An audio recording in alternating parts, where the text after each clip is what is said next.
আসসালামু আলাইকুম। আজকে আরাফাতের শেষ দিন, হজের দিন।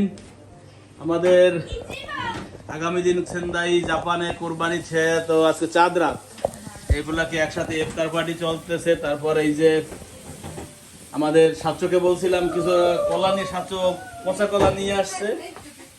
তো যাই হোক, সাতশো পচা কলা নিয়ে এসে কিছু করার নেই, কিছু বাজারও নিয়ে আসছে। সাথে সাথে আজকে ইফতারিতে খিচুড়ি খাওয়া হবে, তাই খিচুড়ির আয়োজন চলছে।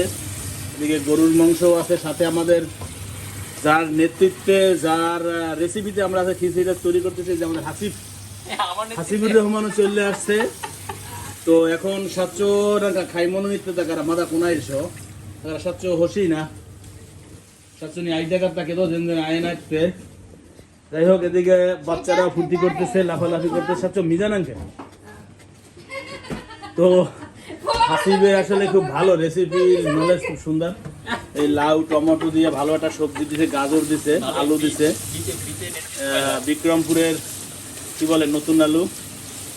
এদিকে আর একজন ম্যাডাম আছেন, উনি নাম তন্দুরির যে ছাত্র, উনি এখন বর্তমানে মাংসের রেসিপি তৈরি করতেছে। এটা কি বলে কি হবে, এটা ভুনা হবে, ভুনা হবে।